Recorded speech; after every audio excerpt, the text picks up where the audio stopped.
गणगण गणात बोते. नमस्कार, सर्वांचं स्वागत आहे माझ्या मिनी ब्लॉगमध्ये. तर मी आजची मिनी ब्लॉगची सुरुवात करणार आहे साजूक तुपापासून. दिसते ना भारी, तर तसंच झालं पण आहे हा भारी. आणि सुगंध तर एवढा छान दरवळत होता की खूपच मस्त. तर बघा, ही 4 दिवसाची साई आहे साठवलेली. तर या साईमध्ये काल रात्री मी विरजण लावून घेतलं आणि त्याचं स्ट्रक्चर किती भारी दिसत होतं. नंतर मी मिक्सरमध्ये त्याला थोडं पाणी टाकून ब्लेंड करून घेतलं. तर आणि नंतर मग त्याला काढलं. पारंपरिक बोलते आणि मिक्सरमध्ये काढते. तर बघा, माझी सासू पण हे सोडत होती, पण मी बोलली की आई कंटाळा आलाय हो, संडे पण आहे आज, बाकीचे पण कामं होते ना. मग बघा, तर आपल्या लोणीचा गोळा बघा किती छान दिसतोय, मस्त दिसतोय की नाही, भारी ना. तर बघा, तो दिसला ना तो पचका, पहिले पाणी टाकलेलं ना तर ते उडलेलं. तर बघा, मग ह्या लोण्याचा गोळा जो आपला तयार झाला आहे त्याला एका बाउलमध्ये छान धुवून घेतलं.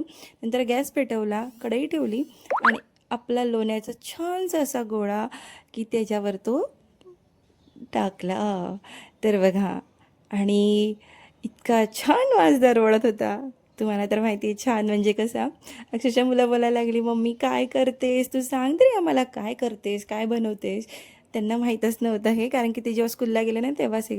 एकीकडे आपलं तूप जेव्हा होत होतं ना, कडवत होतं आपलं हे, तर तेव्हा मी सर्व क्लीन वगैरे करून घेतलं, सर्व घाण झालेलं, कारण की त्याचा तो आंबट वास खूप जास्त पसरतो म्हणून.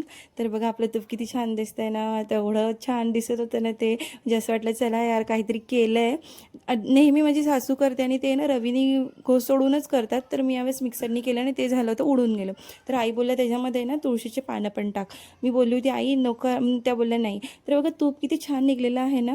आणि बेरी अक्षरशः एवढीशीच कमी निघली. बेरी आणि साखर खायची होती, तर ती बेरीच निघली नाही. तर भेटूया नेक्स्ट मिनी ब्लॉगमध्ये. बाय.